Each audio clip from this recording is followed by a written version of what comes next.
So welcome to another lecture of probability statistics.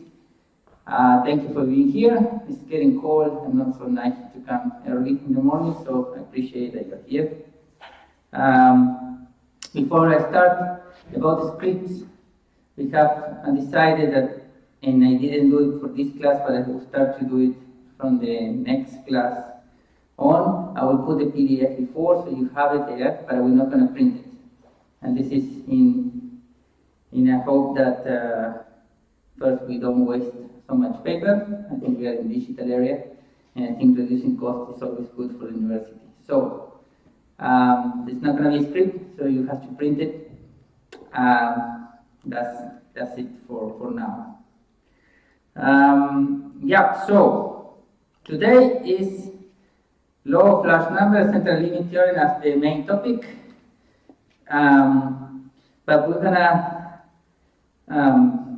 not derive, but we're gonna introduce the Gaussian distribution or the normal distribution, which is one of the most common distributions, I guess, because it has some nice properties that makes people happy. So to talk about the law of large number, first we have to talk about two inequalities that help us to derive this. And then we go to the central limit theorem, which is a central theorem, very important for standardization of probability distribution, which is very useful when you're dealing with distribution. You will see in a few minutes. So far we have been talking about, and I don't know if you see that or not, put it down here. We have been talking about the law of large number in some way. And we also have talked a lot about effective value, introducing the variance and standard deviation last time. And now we're going to put more like a detailed frame to this, and we're going to talk about what is called the weak law of large numbers. And I would see a few differences between the weak and the strong law of large number, but let's start saying that, let's say that we have n, and this belongs to the naturals, number of variables, so realizations, for example, of an experiment. And we know that expected value, we call it mu, you remember, and then we have the variance that we call it sigma squared. And basically we have defined these two or three measures like this, right? So the expected value, for the third time now, and repeat it again, is the summation of the realization times the probability of this realization to happen for all the realization, for all the possible realizations, right? Then when you have a dice, remember we have 6 realizations, and then you have to multiply each realization by the probability that you have. In the case of the dice, it's 1/6 always, because they all have the same probability to happen. And then we define the variance, right, as the difference between this realization and the mean, so the expected value, square it, and then times the probability of this to happen, right? That's what we have here. So in the standard deviation, which was just the square root of that. So the thing is that to calculate the expected value, the variance and standard deviation, you need to know the distribution, because you need to find p, right? The probability of this to happen. For that, you have to know the distribution. In the case of the dice, was a uniform 1/6 distribution. It could be a binomial distribution, it could be a Bernoulli distribution, it could be a Poisson distribution. That's what we have seen, right? But what happens if you draw a sample from any population of anything, and you don't know the distribution, right? So how you calculate that? And for that, we have estimators of the expected value of the variance and of the standard deviation, right? And what are the most or the best estimator of the expected value is actually the arithmetic mean that you know, so the average, okay? So what you're doing here is basically multiplying each realization by 1/n, where n is the number of realizations that you have, right? So you're making the average is just assuming that you have a flat distribution 1/n. And in the case of the dice, for example, n will be equal to 6. Okay, and then you will get the same value. Then in the case of the variance, it's the same. Instead of multiplying by the distribution p becomes again 1 over n, right? And then it's the same, you just subtract each realization by the arithmetic mean, and you square it, and then you get that. And then the standard deviation is the square root of that. And you will see that this is what is called an unbiased estimator of the expected value, or the true mean, or the true average if you want. But these guys are actually unbiased, so they depend on the number of n that you have. And we'll see later how we correct for that, okay? But for now, we can say that when you know the distribution, you go with this way of calculating the expected value. That's the theoretical way and the most correct way. And these will be estimators of these three measurements, okay? So that's one thing to say, because we will use these guys later. So I introduced here one more measurement. So we have the expected value and we have the variance, and we know that the expected value is kind of where the distribution sits, so the middle, right? And then the variance would measure the dispersion about this mean, right? The problem is that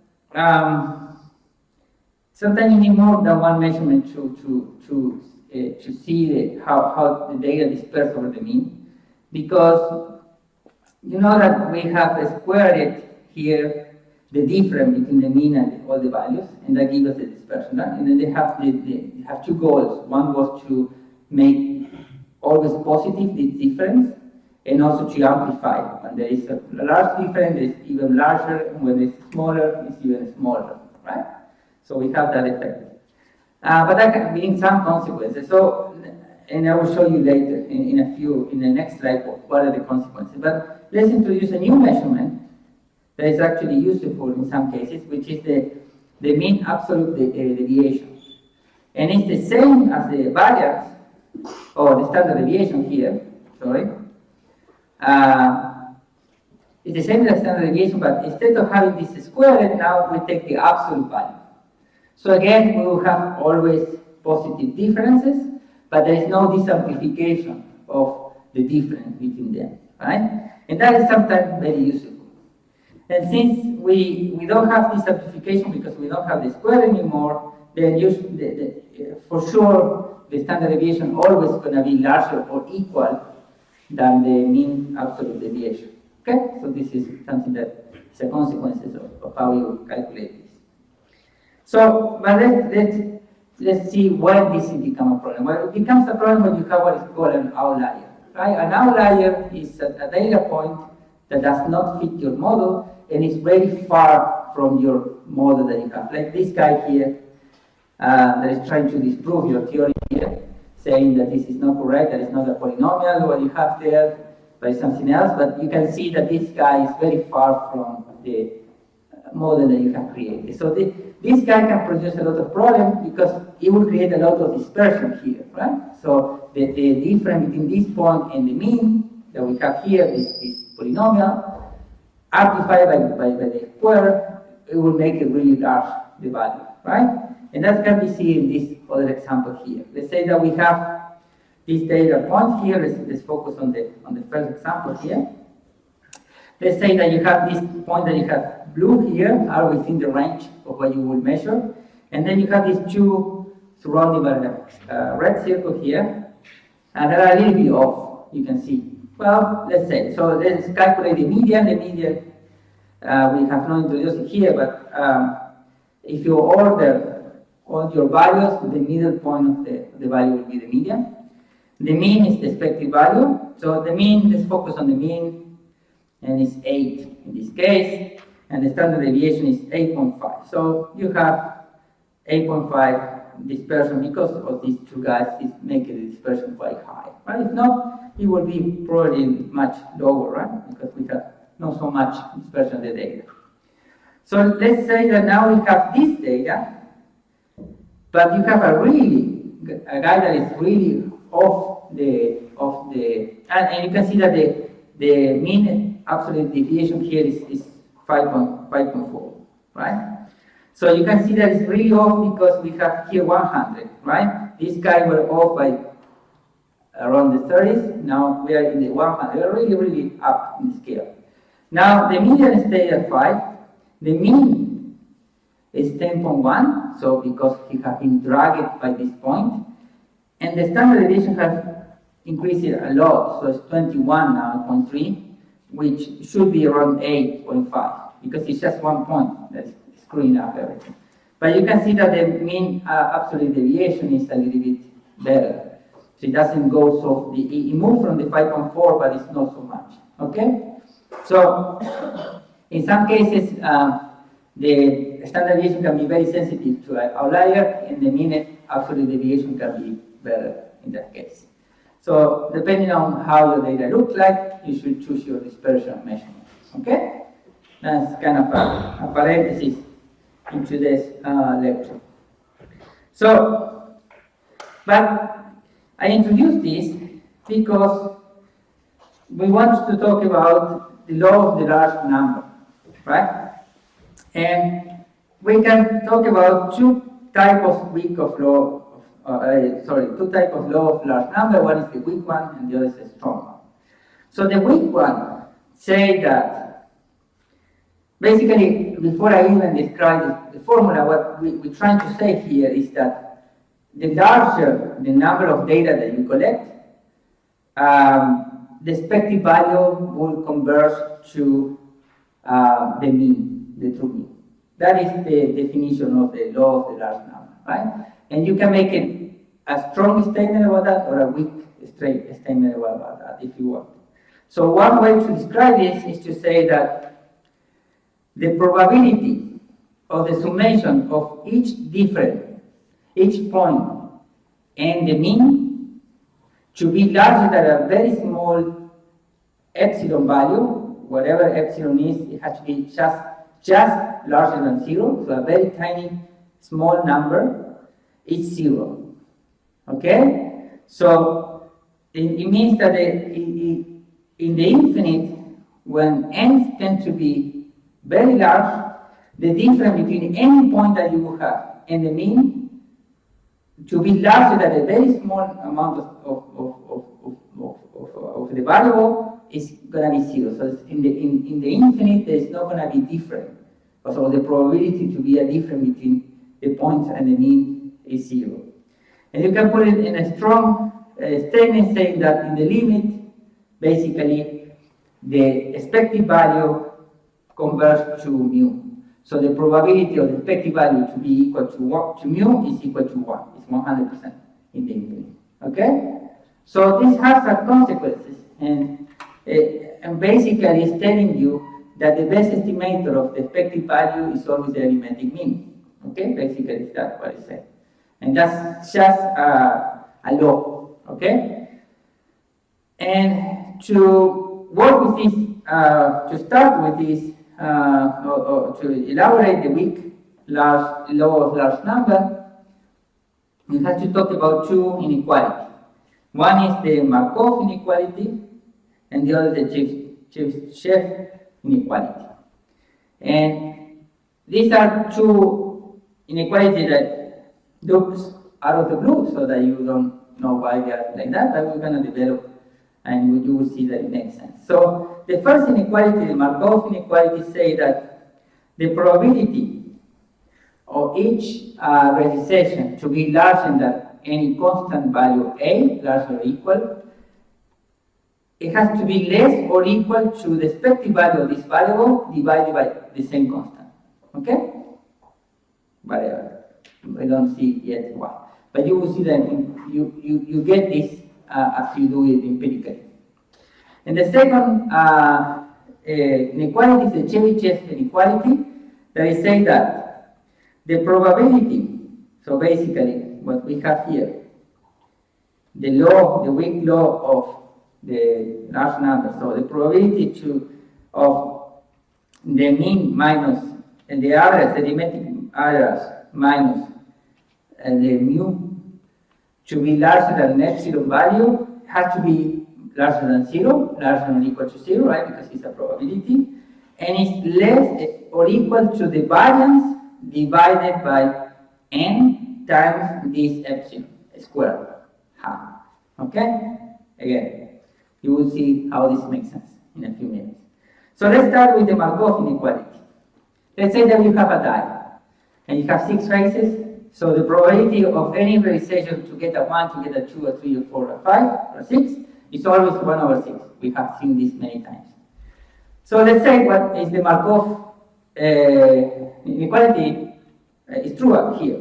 So that we say that the probability of any realization to be larger than a value A, in this case A can take 1, 2, 3, 4, 5, 6, right?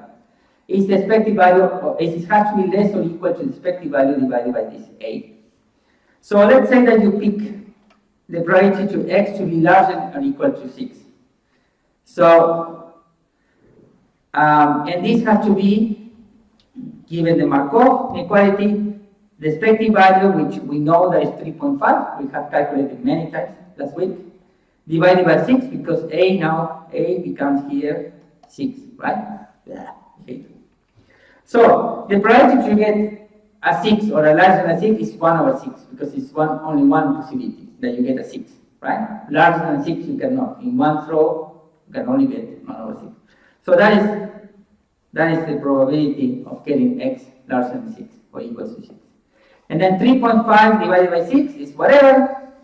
So you can see that 3.5 divided by 6 is actually larger than 1 over 6. So Markov is correct here. Let's have another example. Let's say that what is the probability to get a value larger than or equal to 1? Well, it's 100%, because all the faces are larger or equal to 1, right? So it's 6 over 6. And then this is again, and our value now, A here is 1. So our value is here 1. Again, 3.5 divided by 1 is larger than 1. Okay, so Markov in some way figured out this. Maybe he threw dice many times until he realized that this is happening. But he was actually, this guy, this type of things that you see very simple requires a brilliant mind, right, to develop this kind of inequality in this case. So what about, well, so what is useful for the Markov inequality? Well, it's useful for us to develop the Chebyshev inequality, which is, at the same point is going to be useful for something else. So believe me, we are not doing this just for fun, okay? So we start with the Markov inequality. Again, the probability of any organization to be larger than A or equal to A is expected value divided by, is smaller or equal to expected value divided by A. So let's say that we do a small transformation here, and our variable, now we call it the absolute value between of the difference between x and mu. So we can replace now x by this difference here, right? And we have to do the same here. So nothing changed, inequality should be the same, right? So now the probability of the difference, the absolute value of the difference to be larger or equal to A is the same that if you square both sides of the inequality, right, here. And since the square will always be a positive value, we can forget about the absolute value, right? So these two guys are equivalent. So we can now say that this we keep it the same, but this guy here we transform it as the difference square. Okay?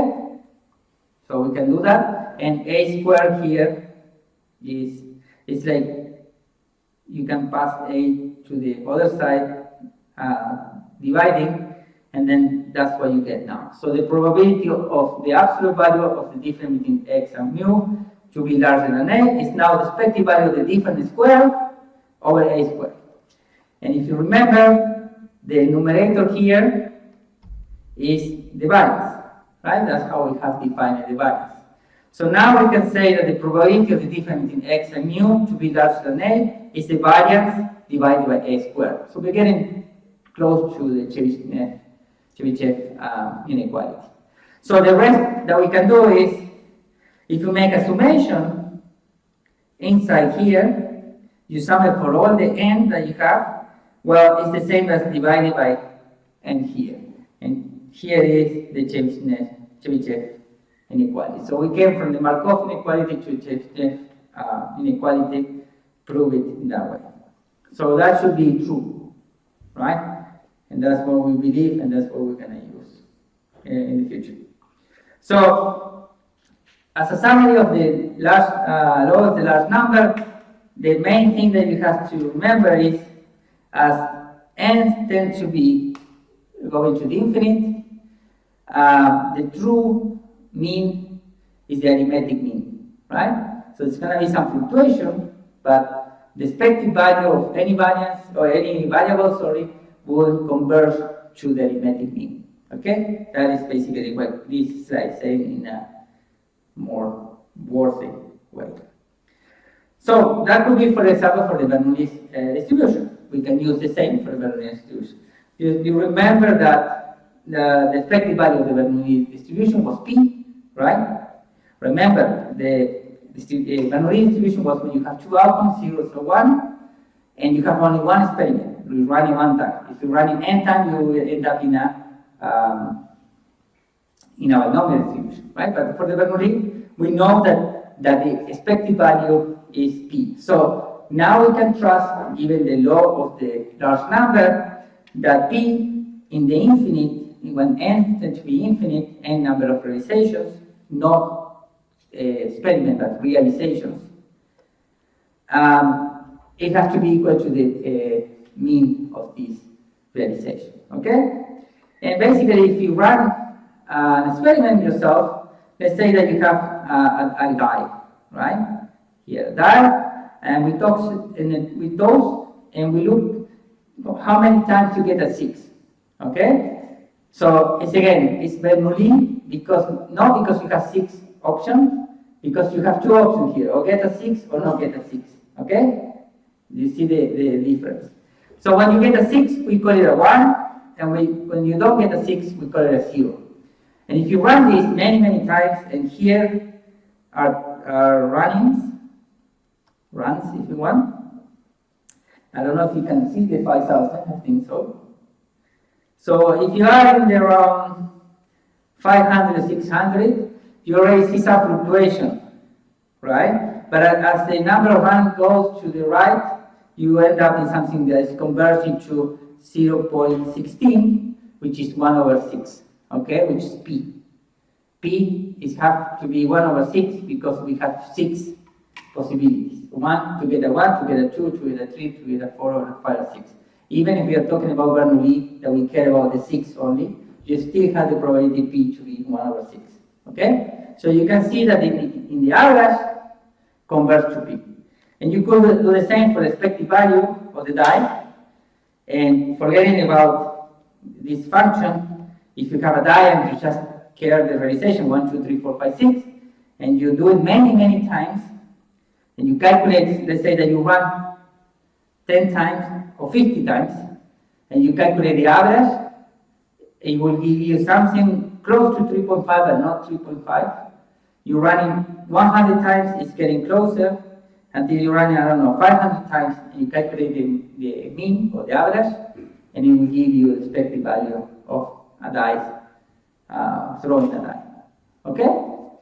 So I hope it's clear in the sense that the arithmetic mean is actually a very true unbiased estimator of the expected value for any distribution. Okay? Good. So, why we call it a weak law of the large number? Well, in the sense that first, it's really hard, it's very difficult to get constant conditions for each experiment. In reality, a perfect die doesn't exist.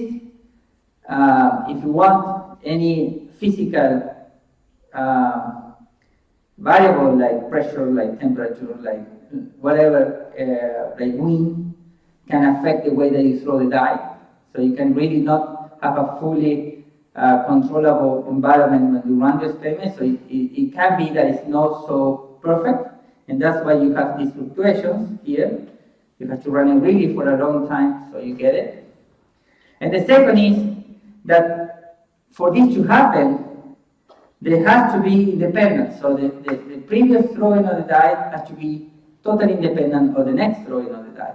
And there is always some independency in some way, because it's the same person that they throw the die, because you are doing it in the same place, because it can, any tiny condition can affect the independency of this. So that's why we cannot say that it's a perfect, or it's a, well, that's why we call it a weak law of the large number. All right. One more thing about the large number of the law of the large number is, well, you might, I don't know, because it's too early, and you are not thinking about the lottery, I guess, at this point. If not, you have some problem, you should go to the doctor. But you could think, well, how many years the lottery have been played? Hundreds of years. We could collect all the data of the lottery, and we know that at the end tending to infinite, you will get converging the values of the lottery at some point to a mean or an average. And the problem is that every time you play the lottery, it's independent of the previous one, and then you lose this connectivity that you have. So don't be fooled on that. And also, n should be to the infinite. So maybe in the end of the time, we can know how the lottery actually was played. So just a comment on that, and this kind of exercise. All right, so law of the large number is done, and you know now a concept that's important. Let's go to a second concept that is very much, well, it's as important as the previous one, which is the central limit theorem. If you have had statistics before, you have heard about this theorem, but we're gonna go again to this. I put it here, what will be the probability of getting one face of a die. Again, 1, 6, 2, 5, 3, 4. Okay? Let's say that you throw the die sometimes, not so many, and you get this distribution. You get, well, maybe there is a 50% or 0.5 here, and here you have, I don't know, whatever, 80% of getting a 4, 50% you get a 1. So you don't have really this nice flat distribution that you should have, right? That every face of the die has to be 1/6. Then the problem is that you have not run the experiment correctly, or not for so many n that actually you can get to the mean, okay, of 1/6 of the probability. And the thing is, if you would take any of these runs and you calculate the mean of this, it will be not 3.5 as we expect, but it will be something, right? Then let's say that you run it again for the same amount of throwing of the die, and you calculate the average again, okay? And then you repeat this, and you will see that these means will start to distribute something like here, here, here, here, here, here, here, here, where this is the probability and this is the expected value or the mean, okay? And there will be starting to be something like this, and around the 3.5, okay? And it's going to be something like a bell shape. So the probability distribution of the average will be centered, so it will be a high probability of the mean to be around 3.5, and then you will flatten out to the rest. And this is kind of the concept of the central limit theorem. I wanted to show you, actually, a nice demo that you have in this page, online stat book. But I don't know what they have doing with these pages. I think they have changed it, so they have only now a video. But basically, the idea of this actually simulator was very nice. You can choose any distribution here, And what it does is it will take, for example, 5 samples or maybe 10,000 samples from this distribution. It could be uniform, binomial, normal, whatever, and we'll calculate the mean. The mean over taking 2 samples, the mean over 2, every 2, or the mean over 10. And then it will plot it here, okay? And you will see what happens. So the video shows something. I can, hopefully, this will. So here they're choosing a skew distribution, for example, and they draw 1,000 sample and they calculate the mean, okay? And that's what I was trying to say before. So the distribution of the mean of drawing randomly sample from any distribution will have this bell shape, okay? No matter what distribution they're using, always the mean, the distribution of the mean will have this bell shape, which was also something that probably somebody like Gauss or somebody figured out, and he said, oh, he was calculating the mean for many times until he said, okay, it's taking a shape, okay? So, saying that is what developed now in the central limit theorem, and because I think this video is more fun and maybe explained better than me, I want to play it for you, and hopefully we will have audio. I didn't check that, and you will be able to learn it. Somewhere in the fields, a brave ecologist is studying wild rabbits. He plans to record the... I leave the audio here. I think we need... Yeah, there you go. That might be too much, but it's better more than less, right? There you go. Somewhere in the fields, a brave ecologist is studying wild rabbits. He plans to record the weights of every single rabbit. If he follows this plan, he will notice that most of the rabbits are close to the average, and that there are some rabbits, but not many, that are much larger or much smaller than the average. The further from the average you get, the fewer animals there are. This particular bell-shaped curve is called a normal distribution. Sadly, he has to give up his experiment, for it will cost him a fortune in carrots to complete it. So, he changes the plan. Instead of measuring every rabbit in the whole group, he decides to measure rabbits in small groups, chosen at random from the whole group. He knows that each small group won't necessarily be perfectly representative of the whole group.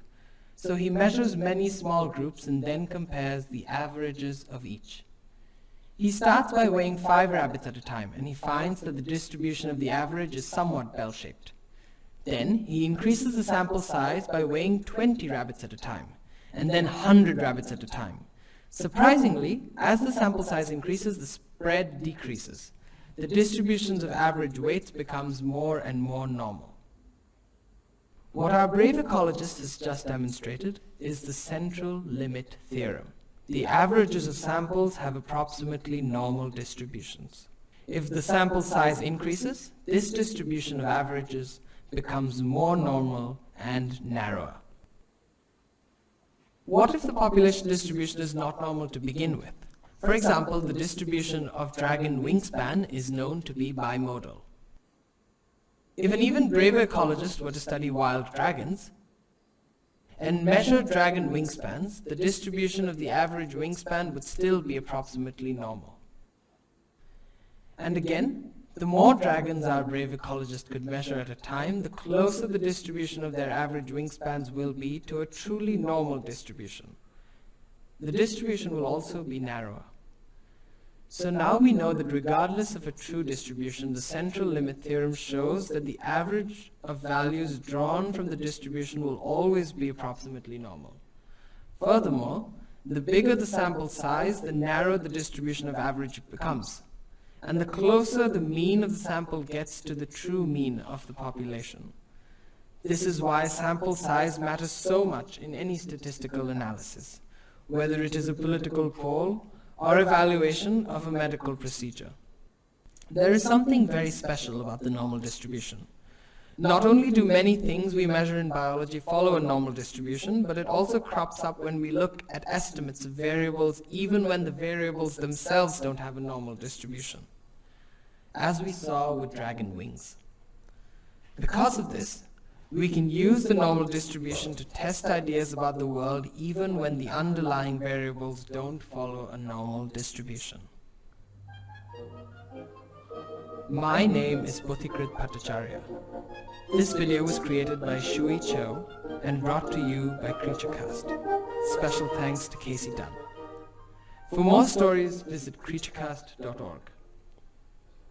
Okay, so I had to play the whole thing because I give credit to the person who do this, which I think is a very good job, right? So what it's saying is something that is central in the setting what's called central limit theorem, is that no matter what distribution that you have, if you collect enough number of samples, you can actually standardize this, right, to a normal distribution, because the true mean will follow, will be centered in the center of this distribution, and like it said, the more data you collect, the more narrow is this distribution, which makes a lot of sense because you have more information about the subject that you are investigating, right? And that's why there are called things like power analysis and statistics that we're going to briefly touch at the end of this class, which is important before you even start a study. You have to know how many samples you will collect in order to be able to analyze it correctly, okay? So, let's say that we apply this central limit theorem to the binomial distribution, okay? And so here we have a set of variables, right, that you can take. If it's binomial, you can take only 0 and 1, right? And it has probability of between 0 and 1, right? And let's say that we are interested in the sum of this value, all right? So remember, each of these x to I will be 0 or 1. So at the end, you have a summation of zeros and 1, okay? So we know the respective value of the binomial distribution is n times p. We have seen this, right? And the variance was n times q, right? Pq, sorry. And q was 1 minus p because you have two chances of 0 or 1, so it's always the complement of the other, right?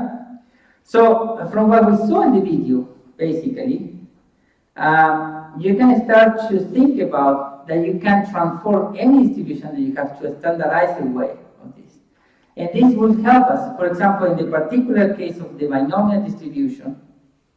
It's very important because remember when they say that the binomial distribution has this problem that when the n's becomes too large, the mean and the standard deviation are dragged by this n, right? Because they are actually multiplying here. So if the n's tend to be infinite, the mean or the expected value will tend to go to the infinite, and the variance will tend to be to the infinite. It actually should be the opposite, right? What we saw in the video. So actually, the more data you have, the smaller the variance should be. So if you standardize now these values, you can actually get rid of this problem. And in this is what we are doing here. So we are creating a new variable that is also random, and it has this asterisk, because this is kind of the way that you denote that it's actually standardized. And you take each of your variables, and you subtract the expected value and you divide by the standard deviation. Okay? This is what is sometimes called score, or yeah. So I think that's the other way that you can call it. And what makes this is that your distribution now will have a mean 0 and a standard deviation of 1. Okay? Why 0? Because you are always subtracting the mean. So you are deleting the mean. The average of the distribution, so you're going to have 0 now. And since you are dividing everything by the standard deviation, you're actually reducing or standardizing to between 0 and 1, right? So 1 is the standard deviation that you will have now. And then for the case of the binomial distribution, this will be expected value is n times p, and the standard deviation, we know that is the square root of n times pq. Okay? And to make it more clear for you how this actually works, let's say that we have a binomial distribution and we have n equal to 100 and p equal to 0.5. Right? We have a probability of half to half to half. So let's say that we have our S value without standardization. So what will be the maximum that you can get if you have this distribution? Well, the maximum value that you can get is that, remember, it's a binomial distribution, so it's a summation of zeros and 1. So you will sum up 100 zeros and 1. So the maximum that you can get is that all of them are 1, and then you get a 100, right? So the maximum will be 100. What will be the minimum is from the n realizations, and the 100, all of them are 0. So the minimum that you can get is 0, okay? And then you will have something in the middle that is n times p, which is 50, right? 100 and 0.5. And then you can see, if n increase here, the maximum will go up, the minimum will stay, but the mean also will go up. So everything will be dragged to go up as n increase. Okay? So let's see what happened now with our standardization. Square. So the S asterisk was the S minus the effective value divided by the standard deviation, right? In this case, as we saw here, is n times p is the expected value, and n times p times q square root is our standard deviation, right? So n times p is 50, right? And n times p times q is 25, right? So it's n 100 times 0.5, 50 times again 0.5, 25. The square root of 25 is 5. Okay? So now we have the data that we need. So for the maximum case, where all are 1, you will get 100 here. 100 minus 50 is 50, divided 5 is 10. Right? And when you have the minimum, so that you get all zeros, you have zeros, minus 50 is minus 50, divided by 5 is minus 10. And in the middle, you will have 50, because it's still n times p. 50 minus 50 is 0, divided by 5 is 0, right? So you have a mean of 0, and now the values are bounded between minus 10 and 10, and it doesn't matter how much n is, or how big n is, it will always be bounded between 10 and minus 10, okay? Good. So this is a standardization. We will use standardization because once we know the maximum and the minimum, then you can do something useful, which is making tables. And then you can use these standard tables to calculate your distribution or your statistical analysis that you would use. Instead of calculating by hand, you just have a table, you look at the standard value, and you look at the probability of this to happen. Okay? So you could have something like that, if it's normally distributed, right? And then you have the discrete case. Now, this guy will be asterisk, and here you have the probability of this to happen, and then you could find the central values of these beams, and then you could also find the width of the beam, and then you can also find the height of this beam. Okay, and that's easy when you have standardized it, because we know that the expected value of this standardized variable is now 0. You will know that the variance of the standard deviation will be 0, right? 1, sorry. And then each of these, where these are centered here, where all of these are centered, are actually the standard values, right? So you subtract the mean and you divide it by the standard deviation. And then how you calculate the width of these guys, so how thick your beam is, you just calculate the difference between the points. And then the probability is given by the probability distribution, right? That we know in the case of the binomial distribution, you have this formula. and then we have our height here. Right? So this is simple.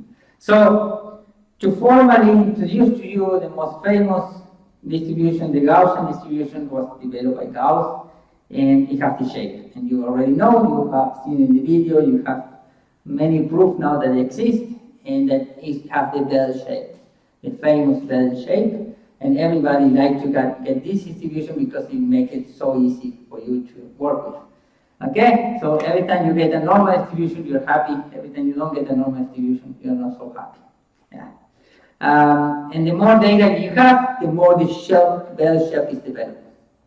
Okay, so but you always going to have this kind of approximation. You always can approximate this. Okay, and this is what's called the probability density function of a distribution. In this case, in the normal distribution. Here are more. This is what happens when you have when you take binomial distribution with different p and different n's. Okay, and these are the mean of that. Okay, it's the same that we saw in the video. It approximates to a normal distribution. Even when you have any distribution like this, I don't know if this is true. I just borrowed it, but you could calculate the mean of this distribution and do it for many times, and you will get a normal distribution also of the Bellman distribution, normal distribution. I think it's normalized to 1. Yes, I guess it's normalized to 1. So how the equation of the normal distribution look like? It looks like this. This is the function of the normal distribution function of the normal distribution. And if you can imagine, you have something like one part of the shape of the bell and one part of the bell. It has to be some kind of exponential function there. And that's why you look here.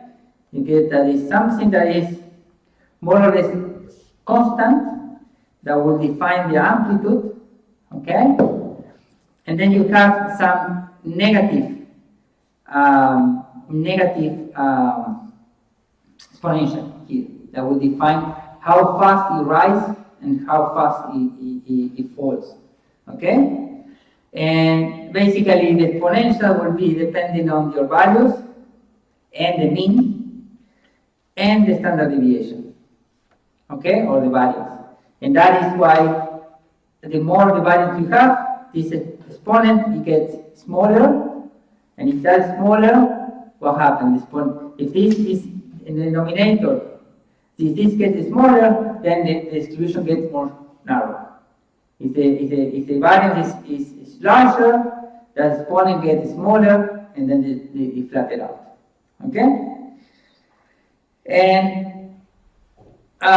you will see later, but you might have seen this function. Maybe if you have a mathematical class, this function is what defines the phi function. It's basically a constant multiplied by the value, that is your value, the function in the negative exponential e. And we'll see how this we can use it.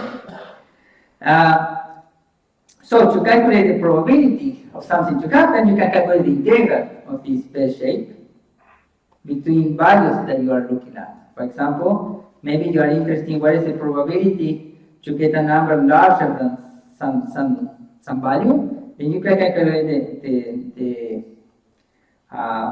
area under this curve, okay, for that particular value. The area under the whole bell, it should be equal to 1, right? Because it's a probability. All right. So now we can create a standard normal distribution, because as we saw before, it's very useful for using tables, right? And then we want to have again a distribution that is normal shape, but it has a mean of 0 and a standard deviation of 1. And what you do, well, you subtract the mean and you divide it by the standard deviation. Basically, that's it. How you calculate the mean and the standard deviation? Now it has to become to our estimators, right? So the mean, it will be the arithmetic mean, because we now know that that is the good estimator of that. And then the standard deviation will be, in some cases, what we saw before, right? So here is our phi of phi function, I was saying.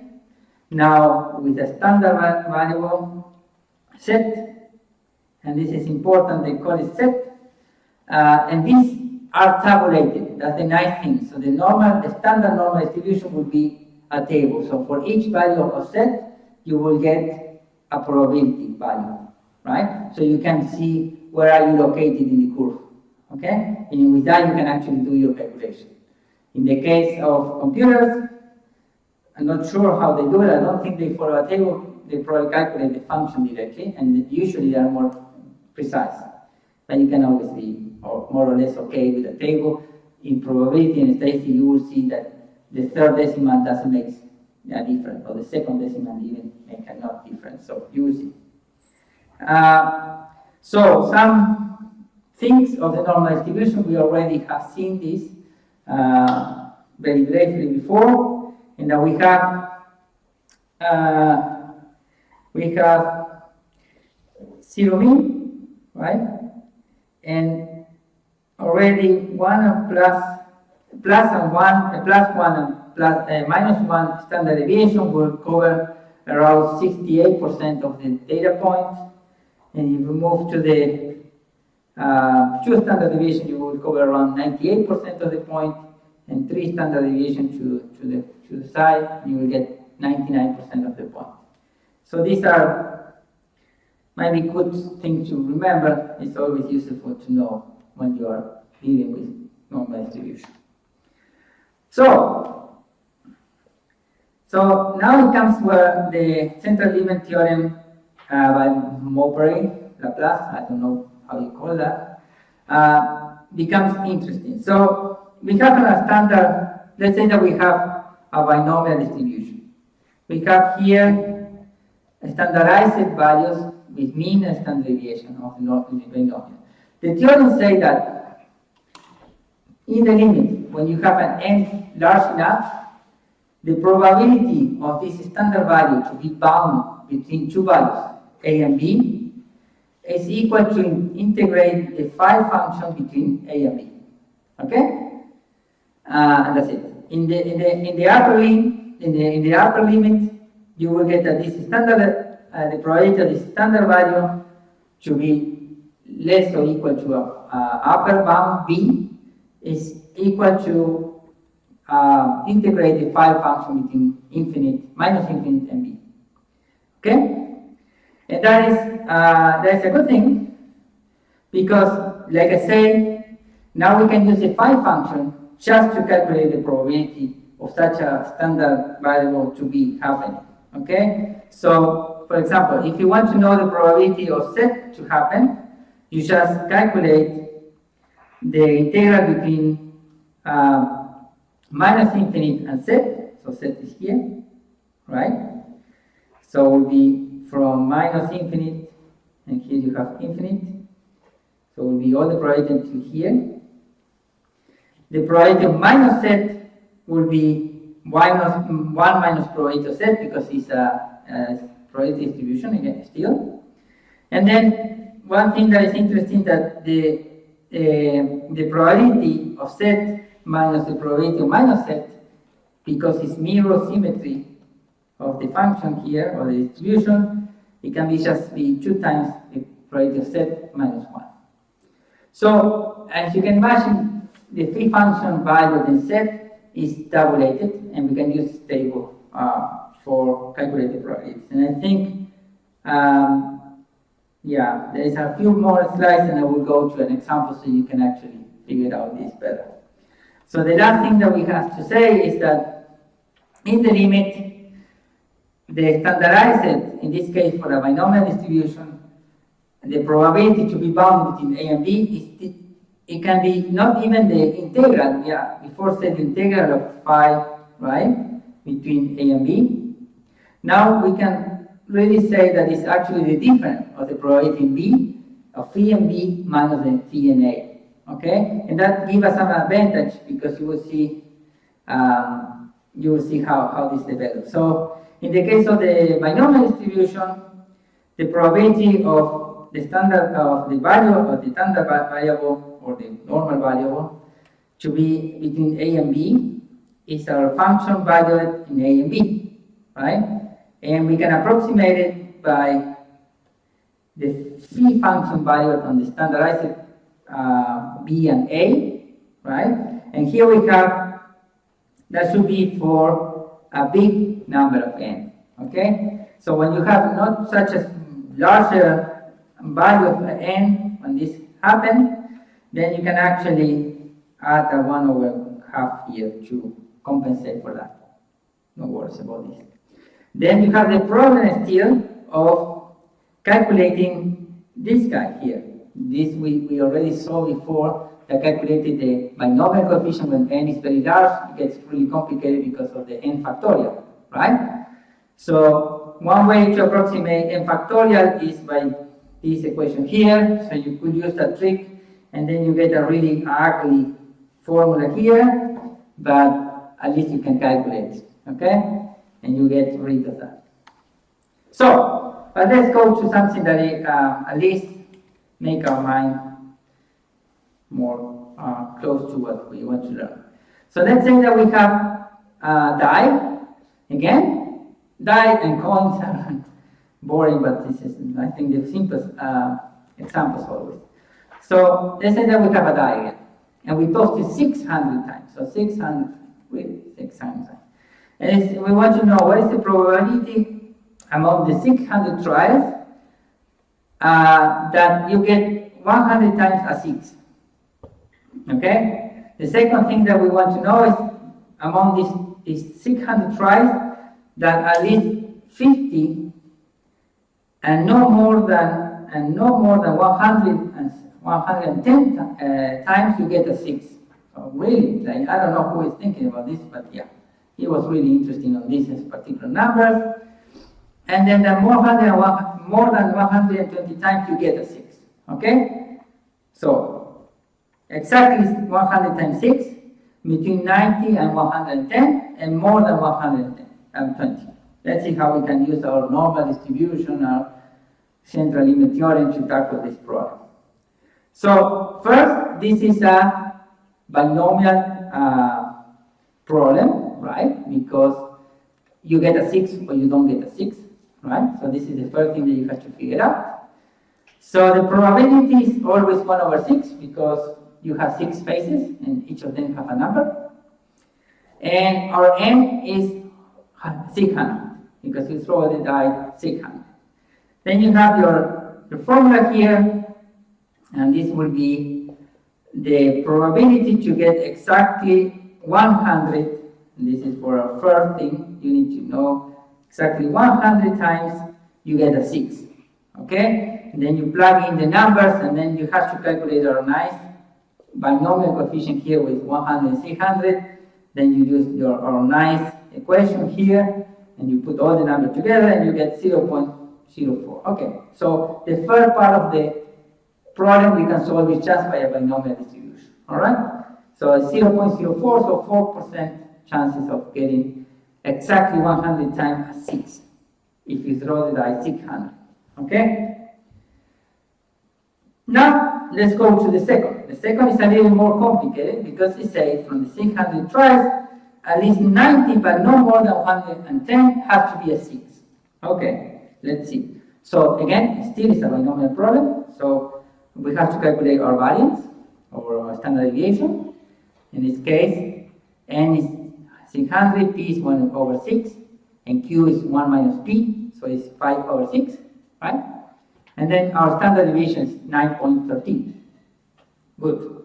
Now we have to use our bounds a and b that we were discussing before. A will be 90, b will be 110. Between these two parameters that we want to calculate the probability.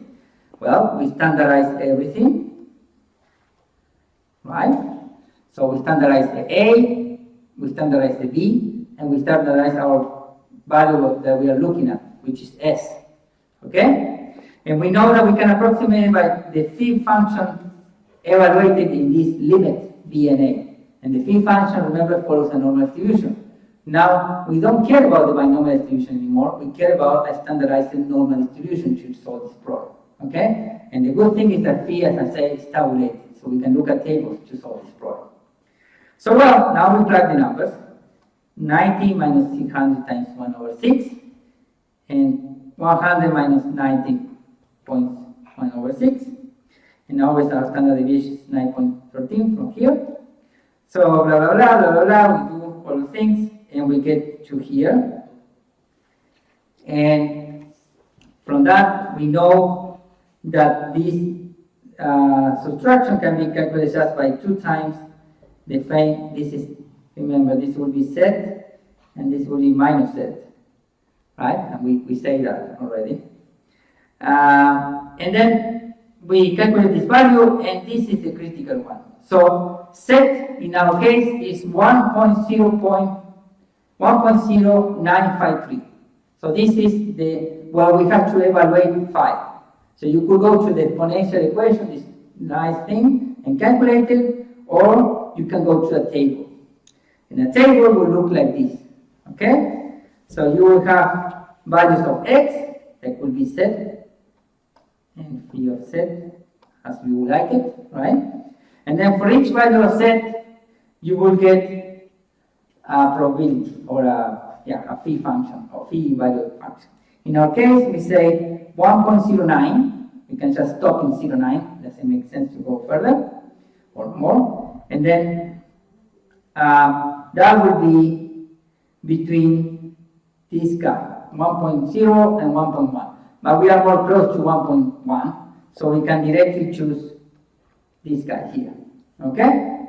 You could, if you are in between these two numbers and using a table, you can interpolate, because you can always, linearize this function in a small segments. Okay? So you calculate that, and then you get that our value is, I think I said here. Our value here for 1.09 is actually 0.8643. And then our probability now for the second, so the probability of throwing 600 times a die, and the die gets a 6 between 90 and 110 of those numbers that you have thrown is 72%. Happen. If you calculate that by MATLAB, it will give you a little more precise 0.75. Alright? Okay, that's the second part of the problem. Now we go to the third part of the problem, that's what is the probability to get it larger than 120. And again, we can standardize. That will be the same as 1 minus the probability to get less than 120, or equal. And then you standardize your problem. Again, this becomes a phi function that we can, again, look at the table, 2.19. 2.19, you will be between these two guys, and I think we are more close to 2.2, so I think we get 98.61. Yeah, this is what we get here, and then 1 minus that give you the probability. So the probability from the 600 times that you throw a die, that you get a 6, at least 120, more than 120 times is 0.040. Whatever that is useful for. Okay? Good. I think there is an example more, and I think with that we finished for today. And I can see there is already a lot of information in your head, but hopefully you will go through this again with time. So let's say that we have now calculated probabilities. Let's say that we want to calculate n. And what is useful for n? Because we say the more data you have, the more accurate your model will be, the more narrow your normal distribution will be, and then the more accurate your estimation will be, right? So, but you cannot calculate n. The idea will be infinite number of n, right? N is infinite, but we cannot do that. So we have to come to some realistic number. So for example, let's say that you are working with animals. So with animals, you have to be very careful. You're doing an experiment. Let's say that you're trying a drug that you want to see. You created a model of the animal that has a tumor, and you want to see if your drug actually reduces the size of the tumor, right? Well, first you're making the animal suffer by imposing a cancer, right, to the animal, and then you will treat the guy, the animal, right, and it will suffer again because maybe he has side effects or whatever. So it's a really ethical problem, right? You're making a living being suffer.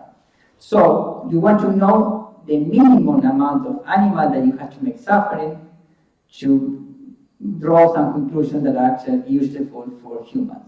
If this connection is true or not is another topic, right? But let's say that this is how we do science.